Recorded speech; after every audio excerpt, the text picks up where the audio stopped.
नमस्कार दोस्तों, मेरा नाम है जय शर्मा और आपका स्वागत है हमारे YouTube चैनल में। दोस्तों आज हम बात करने वाले हैं ग्रुप इंश्योरेंस और इंडिविजुअल इंश्योरेंस के बारे में। दोस्तों जब भी आप ग्रुप इंश्योरेंस या इंडिविजुअल पॉलिसी आप लेते हैं तो ये जानना बहुत ज़रूरी है कि आपको दोनों चीज़ें क्या क्या चीज़ें ऑफ़र कर रहे हैं, क्या क्या फ़ीचर आपको दोनों पॉलिसीज़ में मिलते हैं। अगर आप बिना जानकारी के इन पॉलिसीज़ को लेते हैं तो भविष्य में आप कहीं ना कहीं एक बड़ा नुकसान उठा सकते हैं। तो दोस्तों बात करेंगे इसी पॉलिसी के बारे में, इन्हीं दोनों के बारे में आज डिस्कशन करेंगे। तो सब्सक्राइब कर लीजिए हमारे चैनल को, क्योंकि जो इस तरह की वीडियोस हम बनाते रहते हैं उनके नोटिफिकेशंस आपको मिलते रहें। तो चलिए शुरू करते हैं।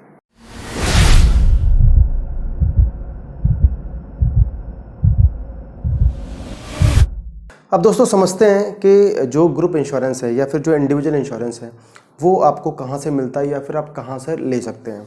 तो दोस्तों अगर आप किसी कंपनी में एम्प्लॉय हैं, आप किसी कंपनी में जॉब करते हैं तो आपका एम्प्लॉयर हो सकता है, क्योंकि लगभग 50% कंपनियां आपको ऐसी हैं जो इंश्योरेंस आपको अपने जो एम्प्लॉय हैं उनको ऑफ़र करती हैं। तो आप जिस कंपनी में जॉब करते हैं आपको वहाँ से इंश्योरेंस मिलता है। ऐसा हो सकता है कि जो इंश्योरेंस आपको वहाँ से मिल रहा है उसके लिए कंपनी, जो आपकी कंपनी है वो उसके लिए प्रीमियम पे करती हो, या फिर ऐसा हो सकता है कि आपका और कंपनी का दोनों का बराबर उसमें कंट्रीब्यूशन हो, तो दोनों का कंट्रीब्यूशन वहाँ पर हो सकता है। या फिर आप बैंक से ले सकते हैं। आप जिस ब्रांच में आपका खाता है, जिस ब्रांच में आपने बैंक अकाउंट खोला हुआ है, वहाँ पर भी आपको ये ग्रुप इंश्योरेंस मिल जाता है। उसके अलावा क्रेडिट कार्ड कंपनियां जिनसे आपका क्रेडिट कार्ड चल रहा है, जहां आप जैसे कोई SBI का क्रेडिट कार्ड है, कोई HDFC का क्रेडिट कार्ड, तो ये लोग भी, ये जो कंपनियां होती हैं ये भी आपको एक ग्रुप इंश्योरेंस ऑफर करती हैं। एक ग्रुप इंश्योरेंस आपको ये अपने कस्टमर के लिए ये डिज़ाइन करती हैं और उनको फिर ये ऑफ़र करती हैं। इस तरीके से जैसे एयरटेल है, जियो है, वोडाफोन है। अभी रिसेंटली हमारे एक साथ वाले ने एयरटेल से एक पॉलिसी ली जो कि केयर इंश्योरेंस की पॉलिसी थी, तो मतलब वो लोग भी अब ऑफ़र कर रहे हैं। तो उन्होंने अपने कस्टमर के लिए ग्रुप पॉलिसी ली हुई है, उन्होंने अपने हिसाब से उसको डिज़ाइन कराया हुआ और वो अपने कस्टमर को एक जो पॉलिसी है वो ग्रुप पॉलिसी देते हैं। अदर्स में इसके अलावा मान लीजिए आप जैसे कोई सोसाइटी में रहते हैं तो एक सोसाइटी, एक पूरा ग्रुप मिलके एक अपने लिए एक पॉलिसी ले सकते हैं किसी कंपनी से बात करके, तो एक अपनी सोसाइटी के लिए ग्रुप पॉलिसी ले सकते हैं। इस तरीके से बहुत सारी चीज़, मतलब एक ग्रुप जो होता है पूरा, तो एक पूरा ग्रुप मिलके अपने लिए एक पॉलिसी ले सकता है, ताकि अपने जितने भी लोग उसके अंदर हैं, मान लीजिए 400, 500, 1000 लोग हैं, तो उनको वो इंश्योर्ड करा सकता है। बात करते हैं इंडिविजुअल पॉलिसी की, तो फिर आप उसको एजेंट से ले सकते हैं। एजेंट आपको इंडिविजुअल पॉलिसी दे सकता है। इन पॉलिसीज़ में आपके जो टर्म एंड कंडीशन होते हैं वो सेम होते हैं, लेकिन ये जो पॉलिसीज़ होती हैं, ये जो पॉलिसीज़ हैं ग्रुप पॉलिसीज़, ये लोग अपने अपने हिसाब से इनको डिज़ाइन कराते हैं। जैसे एम्प्लॉयर अपने हिसाब से अपने एम्प्लॉय के लिए उसको डिज़ाइन करा रहा है, वो मैटरनिटी कवर देना चाहता है, नहीं देना चाहता, वो प्री एग्जिस्टिंग कवर कितने दिन बाद देना चाहता है, या OPD कवर वो चाहते हैं। तो इस तरीके से हर ग्रुप, चाहे वो बैंक अपने कस्टमर के लिए पॉलिसी डिज़ाइन करवा रहा है, या एम्प्लॉयर अपने एम्प्लॉय के लिए करा रहा है, या क्रेडिट कार्ड कंपनी अपने कस्टमर के लिए करा रही है, या अदर्स भी अगर कोई ग्रुप, बड़ा ग्रुप एक इंश्योरेंस अपने लिए लेना चाहता है, तो वो अपनी पॉलिसी को अपने हिसाब से कस्टमाइज कर सकता है। उसमें हो सकता है फीचर्स कम हो, या हो सकता है फीचर्स अपने हिसाब से वो सेट करके रखते हैं। लेकिन यहाँ पर क्या है, ये सारी पॉलिसीज़ जो आप इंडिविजुअल पॉलिसी लेते हैं, तो ये पॉलिसी आप प्री डिफाइंड पॉलिसी होती है, पहले से ये प्लान मार्केट में होते हैं। आप इन पॉलिसीज़ को एजेंट से ले सकते हैं, आप इस पॉलिसी को बैंक से ले सकते हैं। बैंक से आप दोनों पॉलिसी ले सकते हैं, आप ग्रुप पॉलिसी भी ले सकते हैं, आप इंडिविजुअल पॉलिसी ले सकते हैं। आप ब्रोकर से ले सकते हैं पॉलिसी, आप ऑनलाइन जाके पॉलिसी बाजार, फ़ोनपे, पेटीएम, यहाँ से पॉलिसी ले सकते हैं। आप कंपनी की वेबसाइट पर जाकर भी पॉलिसी ले सकते हैं। तो दोस्तों ये सारी ग्रुप पॉलिसी हो गई, ये इंडिविजुअल पॉलिसी हैं। इंडिविजुअल पॉलिसी आपको सारी मिल जाएंगी, ये जहाँ से भी आपका सोर्स होगा आपको पॉलिसी वहीं मिलेगी। मतलब अगर आप ICICI लोम्बार्ड की पॉलिसी ले रहे हैं और सोर्स आपका ये है, कहीं से भी आप पॉलिसी लेते हैं तो आपको सेम पॉलिसी वहाँ पर मिलती है। यहाँ पर अलग है, ये लोग अपने हिसाब से पॉलिसी को डिज़ाइन करते हैं, तो फिर इनकी पॉलिसीज़ में थोड़ा सा फ़र्क रहता है। अब दोस्तों बात करते हैं कुछ नेगेटिव और पॉजिटिव के बारे में। दोस्तों नेगेटिव और पॉजिटिव दोनों में होते हैं। कुछ ग्रुप पॉलिसी में पॉजिटिव होते हैं, कुछ नेगेटिव होते हैं। उसमें ऐसे ही इंडिविजुअल पॉलिसी में कुछ नेगेटिव या पॉजिटिव होते हैं। तो बात करेंगे दोनों के बारे में। अगर हम बात करते हैं ग्रुप इंश्योरेंस की, तो सबसे पहला जो ऑप्शन आता है वो होता है नॉट परमानेंट। ये परमानेंट नहीं है। आप किसी कंपनी में जॉब कर रहे हैं, आपने जॉब छोड़ दी तो समझ लो आपको ग्रुप इंश्योरेंस खत्म हो गया। ऐसे ही आपने बैंक से पॉलिसी ली, बैंक का टाई अप अगर उस बैंक से उस इंश्योरेंस कंपनी से खत्म हो गया तो समझ लो आपका इंश्योरेंस खत्म हो गया। या फिर कोई और अदर सोर्स से आप अगर ग्रुप पॉलिसी लेते हैं और वहाँ पर उनका टाई अप अगर खत्म हो जाता है तो वो आपकी पॉलिसी खत्म हो जाती है। लेकिन यहाँ पर ये परमानेंट कवरेज है, आपने अपने लिए ले लिया तो होल लाइफ जब तक आप जिंदा हैं, जब तक आप अपनी फैमिली के लिए चाहें, आप ये इंश्योरेंस कवर रेगुलर रिन्यू कर सकते हैं। हर साल आप इस पॉलिसी को रिन्यू कर सकते हैं।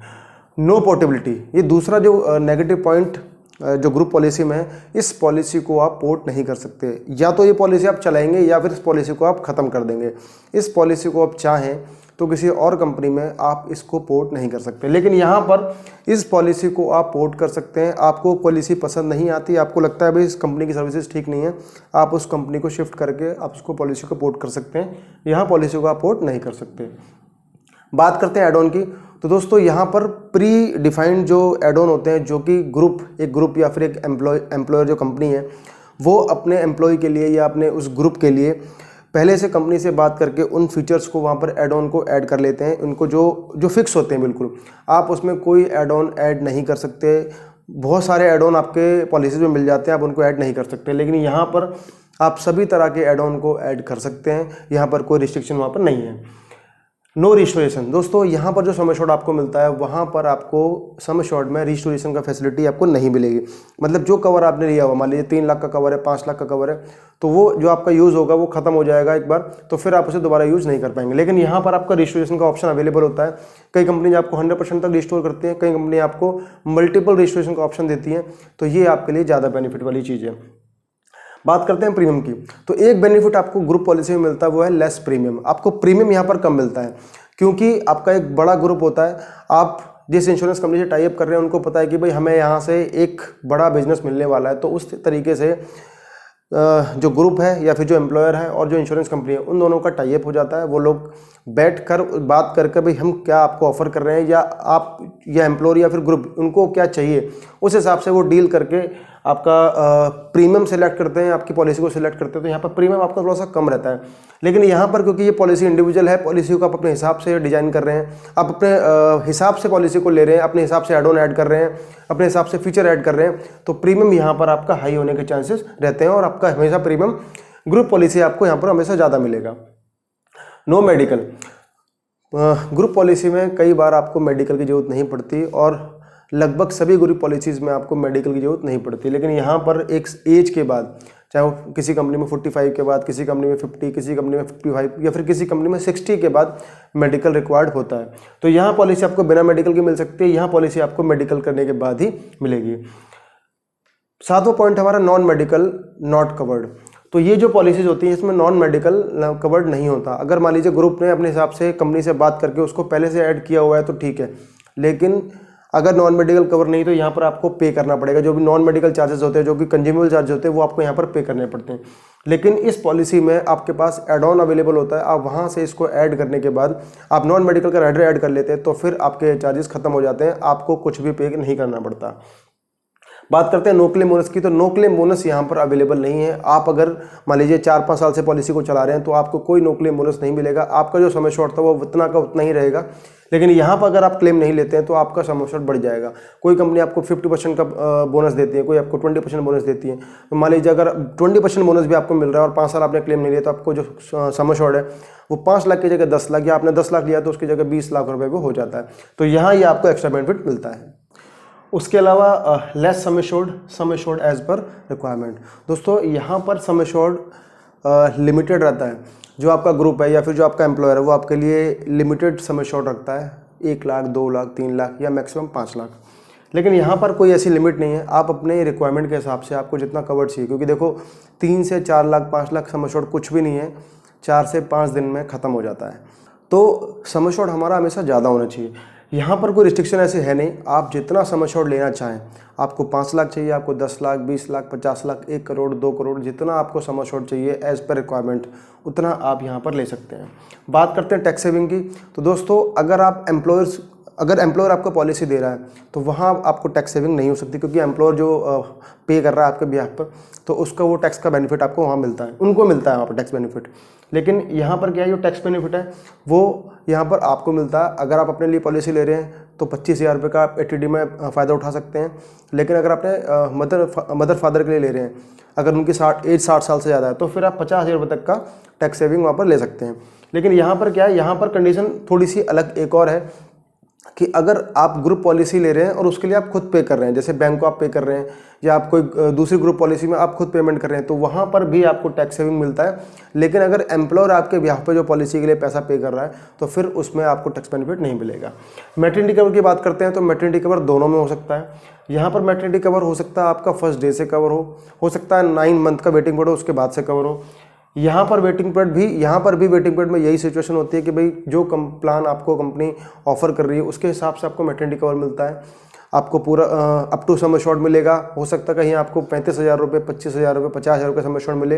तो दोनों में कंडीशंस अलग अलग होती हैं। जब भी आप पॉलिसी लेते हैं तो उसमें एक बार जरूर चेक कर लें। क्लेम सर्विस की बात करते हैं तो दोस्तों क्लेम सर्विस आपको दोनों में मिलती है, लेकिन यहाँ पर जो क्लेम सर्विस आपको मिलती है वो आपको एजेंट के थ्रू या फिर आप जिस ब्रोकर से पॉलिसी ले रहे हैं, जहाँ ऑनलाइन आप पॉलिसी ले रहे हैं, वहाँ से आपको क्लेम सर्विस थोड़ी सी अच्छी मिल सकती है। यहाँ क्लेम के लिए आपको डायरेक्ट कंपनी से बात करनी पड़ेगी। जैसे मान लीजिए आपका इंश्योरेंस ICICI लोम्बार्ड का है, तो यहाँ अगर आपका ग्रुप इंश्योरेंस है तो आपको सीधा कंपनी से बात करनी है। बीच में वहाँ पर कोई नहीं है तो कोई आपकी हेल्प के लिए अवेलेबल नहीं होगा। हो सकता है कि अवेलेबल हो सकता है ना हो, लेकिन यहाँ पर आपका एजेंट, जिस ब्रोकर से आप पॉलिसी ले रहे हैं वो ब्रोकर, जिस ऑनलाइन अगर मान लीजिए पॉलिसी बाजार से ले रहे हैं तो वो पॉलिसी बाजार के लोग आपके लिए हमेशा खड़े रहेंगे। आप उनको कॉल कर सकते हैं, आप डायरेक्टली कंपनी को भी कर सकते हैं। तो क्लेम सर्विस आपको यहाँ बेहतर मिलेगी। आफ्टर सेल सर्विस की बात करते हैं, आपको कोई इंडोर्समेंट कराना है, कोई चेंजेस पॉलिसी में कराना है, तो वो आपको यहाँ ज़्यादा बेहतर मिलेंगे यहाँ की जगह। यहाँ आपको डायरेक्टली कंपनी को से बात करनी पड़ेगी, आपको मेल करना पड़ेगा, कॉल करना पड़ेगा। लेकिन यहाँ आप एजेंट से के थ्रू, आप पॉलिसी बाजार के थ्रू वहाँ पर भी आप चेंजेस करा सकते हैं। बात करते हैं प्री एग्जिस्टिंग डिजीज़ की, तो दोस्तों यहाँ एक बेनिफिट आपको यहाँ मिल जाता है ग्रुप पॉलिसी में कि कुछ प्री एग्जिस्टिंग डिजीज़ के साथ आपको पॉलिसी में मिल जाती है। लेकिन यहाँ आपको कुछ कंडीशन लग जाती हैं, कुछ वेटिंग पीरियड लग जाते हैं। यहाँ हो सकता है कि बिना वेटिंग पीरियड के आपको पॉलिसी मिल जाए। तो ये बेनिफिट आपको एक ग्रुप पॉलिसी में मिल सकता है। 15वां हमारा ऑप्शन है नो कवरेज आफ्टर रिटायरमेंट। ऐसा हो सकता है क्योंकि जब आप रिटायरमेंट ले लेंगे तो कंपनी का जो इंश्योरेंस होगा वो तो खत्म हो जाएगा, तो वो आपको कवरेज वहाँ पर नहीं मिलने वाली। लेकिन यहाँ पर आप जो कवर लेते हैं वो टिल जब तक आप उसको यूज़ करें, जब तक आप उसको रिन्यू करते रहेंगे, वहाँ तक आपको मिलता रहेगा। लेकिन इसमें ऐसा हो सकता है कि जो ग्रुप पॉलिसी आप बैंक से ले रहे हैं वो आपको कंटिन्यू मिलते रहे, वो आपको 60 साल के बाद भी मिलते रहे। लेकिन हो सकता है जो एम्प्लॉयर वाली पॉलिसी है वो यहाँ पर ख़त्म हो जाए। तो दोनों में बेनिफिट ये है कि जो अपनी इंडिविजुअल पॉलिसी आप चलाते हैं उसको आप अपने हिसाब से रिन्यू कर सकते हैं। आप जब तक आप चाहें तब तक आप उसको रिन्यू कर सकते हैं। इस वाली पॉलिसी में, ग्रुप पॉलिसी में वेटिंग पीरियड की एक बात करते हैं। वेटिंग पीरियड थोड़ा सा कम हो सकता है कि वेटिंग पीरियड किसी चीज़ में ना हो, लेकिन यहाँ पर स्टैंडर्ड वेटिंग पीरियड लगता है। जो भी आपका 30 दिन का वेटिंग पीरियड है या जो आपका 2 साल का स्पेसिफिक डिजीज़ का वेटिंग पीरियड है, आपका प्री एग्जिस्टिंग का वेटिंग पीरियड है, वो यहाँ पर लगता है। लेकिन यहाँ पर वेटिंग पीरियड कम हो सकता है क्योंकि जो एम्प्लॉयर होता है या फिर जो ग्रुप होता है वो अपने हिसाब से मॉडिफिकेशन करा के उसको यहाँ पर रखता है। तो यहाँ के वेटिंग पीरियड में और यहाँ के वेटिंग पीरियड में थोड़ा सा फर्क हो सकता है। अब दोस्तों बात करते हैं कि भाई जो दोनों पॉलिसीज़ हैं, जो ग्रुप पॉलिसी, इंडिविजुअल पॉलिसी, इन दोनों में से कौन सी बेहतर है, हमें कौन सी पॉलिसी लेनी चाहिए। दोस्तों ये हम समझेंगे एक एग्जाम्पल के थ्रू। अब मान लीजिए कि 30 साल की एज पर आपने एक पॉलिसी ली और आपने 4-5 साल तक उस पॉलिसी को चलाया। अब भगवान न करे किसी को बीमारी हो, लेकिन किसी को क्रोनिक डिजीज़ हो जाती है और उसके बाद आपका जो टाई अप है ग्रुप इंश्योरेंस का वो ख़त्म हो जाता है। अब आपके पास ऑप्शन क्या है कि आप दूसरी पॉलिसी ले सकते हैं, आप इंडिविजुअल पॉलिसी उस समय लेते हैं। लेकिन जब आप लेने जाते हैं और आप अपनी प्री एग्जिस्टिंग डिजीज़ को वहाँ पर बताते हैं तो फिर कंपनी आपके प्रपोजल को एक्सेप्ट नहीं करती। तो सबसे बड़ा नुकसान दोस्तों यही होता है कि जो ग्रुप पॉलिसी है वो परमानेंट नहीं है, उसका कुछ नहीं पता वो कब ख़त्म हो जाए, कब कंपनी उसे बंद कर दे, कब एम्प्लॉयर आपको देना बंद कर दे। तो आपको हमेशा एक परमानेंट पॉलिसी, एक इंडिविजुअल पॉलिसी लेके रखनी चाहिए। अगर आपकी ग्रुप पॉलिसी चल रही है उसके बाद भी आपको एक परमानेंट, जो इंडिविजुअल पॉलिसी है वो आपको अपनी फैमिली के लिए लेनी चाहिए। दूसरा ऑप्शन, जो सम एश्योर्ड आपको कम मिलता है ग्रुप पॉलिसी में, लेकिन जो इंडिविजुअल पॉलिसी है वो सम एश्योर्ड अपने हिसाब से ले सकते हैं। 2 लाख, 3 लाख, 5 लाख का सम एश्योर्ड कुछ भी नहीं है। आप चाहें अपने हिसाब से आपको 5 लाख का या 10 लाख का, 20 लाख का, 50 लाख का, जो सम एश्योर्ड आपको चाहिए आप वहाँ से ले सकते हैं। तो ग्रुप पॉलिसी की जगह इंडिविजुअल पॉलिसी लेना एक अच्छा ऑप्शन माना जाता है और अच्छा ऑप्शन ही होता है। अब दोस्तों एक ऑप्शन अवेलेबल है, क्योंकि मान लीजिए जो क्रोनिक डिजीज़ है, कोई भी आपको डिजीज़ चल रही है, कई सालों से चली हुई आ रही है, और अगर पॉलिसी टूट जाती है तो फिर कंपनी आपको कवर नहीं करती है, उसके सारे खर्चे आपको खुद ही पे करने पड़ते हैं। तो ये तो एक मैंडेटरी थिंग है कि आपको एक इंडिविजुअल पॉलिसी लेनी है। अब किसी की ग्रुप पॉलिसी चल रही है, साथ में वो इंडिविजुअल लेते हैं, तो उसमें वो पॉलिसी को कैसे ले सकते हैं। देखो, अगर आप इंडिविजुअल पॉलिसी का पूरा प्रीमियम पे कर रहे हो और यहाँ आपकी दूसरी पॉलिसी चल रही है, तो फिर आपका प्रीमियम भी ज़्यादा जा रहा है, कवर भी आपको कोई खास ऐसा मिलेगा नहीं कि भाई दोनों चीज़ों को, दोनों पॉलिसी को आप एक साथ इस्तेमाल नहीं कर सकते। तो आप उसमें एक काम कर सकते हैं कि आप जो मान लीजिए आपकी ग्रुप पॉलिसी चल रही है 3 लाख रुपए की या फिर 5 लाख रुपए की, तो इंडिविजुअल पॉलिसी में एक ऑप्शन होता है डिडक्टिबल का। जब आप डिडक्टिबल ऑप्शन चूज़ करते हैं तो आपका प्रीमियम थोड़ा सा कम हो जाता है। मान लीजिए आपने अगर आईसीआईसी लोम्बार्ड से प्रीमियम निकलवाया, प्रीमियम आया उसका 20,000 रुपये और जो आपका कवर था वो था 10 लाख रुपये, और साथ में आपकी एक पॉलिसी चल रही है जो कि 2 लाख रुपए की या 3 लाख रुपए की एक ग्रुप पॉलिसी चल रही है, तो आप उसमें एक काम कर सकते हैं कि आप जो आईसीआईसी लोम्बार्ड की जो पॉलिसी है जो कि इंडिविजुअल पॉलिसी है, उसमें आप डिडक्टिबल का ऑप्शन चूज़ कर सकते हैं। जैसे ही आप डिडक्टिबल का ऑप्शन चूज़ करते हैं तो उसमें होता क्या है कि जो भी क्लेम आपका आएगा उसमें जितना डिडक्टिबल आप चूज़ करेंगे 50,000, 1 लाख या 2 लाख रुपए, तो पहले वो पैसे आपको अपनी जेब से या फिर उस ग्रुप पॉलिसी के थ्रू आपको देने होंगे, और ऊपर का जो अमाउंट होगा वो आपको इस पॉलिसी से, जो कि इंडिविजुअल पॉलिसी है, वहाँ से आपको मिल जाता है। तो उससे होगा क्या, अब मान लीजिए आपकी पॉलिसी, देखो कैश में तो आप दोगे नहीं, क्योंकि कैश अगर आपको देना है, आपकी कोई पॉलिसी नहीं है तो फिर तो आप पूरा प्रीमियम पे करोगे। लेकिन अगर ग्रुप पॉलिसी आपकी चल रही है तो उसमें होगा क्या, अब मान लीजिए जो 2 लाख रुपये का जो आपका क्लेम आता है उसमें 2 लाख रुपए का या 1 लाख रुपए का जो भी डिडक्टिबल है वो पहले क्लेम आपका ग्रुप पॉलिसी में से चला जाएगा। दूसरा जो ऊपर का जो क्लेम होगा, अगर मान लीजिए 2 लाख से ऊपर का जो क्लेम आता है तो वो आपका मेन पॉलिसी जो इंडिविजुअल पॉलिसी है वहाँ से आपका हो जाएगा। अब इसमें एक फ़ायदा क्या है कि मान लीजिए फ्यूचर में आपकी पॉलिसी, दोनों पॉलिसीज आपकी चल रही हैं और 5 साल या 7 साल तक दोनों पॉलिसी आपके लिए एक साथ चल रही हैं, तो किसी वजह से अगर ग्रुप पॉलिसी खत्म होती है, ग्रुप का टाइप खत्म होता है, तो फिर जो डिडक्टिबल ऑप्शन आपका मेन पॉलिसी में है, जो इंडिविजुअल पॉलिसी में आपका जो ऑप्शन दिया हुआ डिडक्टिबल का, उस डिडक्टिबल के ऑप्शन को वहाँ से आप हटा सकते हैं और आप थोड़ा सा प्रीमियम एक्स्ट्रा पे करके उस पॉलिसी को कंटिन्यू कर सकते हैं। तो होगा क्या, उससे आपका प्रीमियम भी बच गया, आपकी कवरेज भी दोनों तरफ से सेव हो गए। आपके पास ग्रुप पॉलिसी भी चल रही है, आपके पास इंडिविजुअल पॉलिसी भी चल रही है, आपका प्रीमियम भी कम जा रहा है। लेकिन अगर कोई ऐसी कंडीशन आती है कि आपकी ग्रुप पॉलिसी या एम्प्लॉयर वाली पॉलिसी हटती है, तो आप उस इंडिविजुअल पॉलिसी में से अपना डिडक्टिबल का ऑप्शन हटाकर उस पॉलिसी को पूरा कंटिन्यू कर सकते हैं।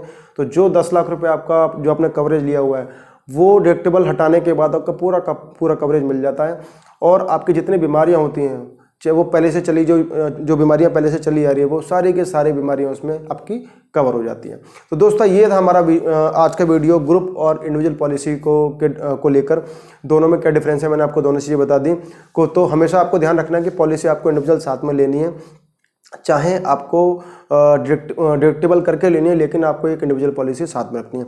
तो दोस्तों कैसा लगा आपको ये वीडियो, हमें जरूर बताएं। हमारे वीडियो को लाइक कर दीजिए, हमारे चैनल को सब्सक्राइब कर दीजिए। अगर आपको लगता है कि ये जो वीडियो हमने बनाया है ये किसी के लिए हेल्पफुल हो सकता है, तो इस वीडियो को आप अपने ग्रुप में शेयर भी कर सकते हैं। धन्यवाद।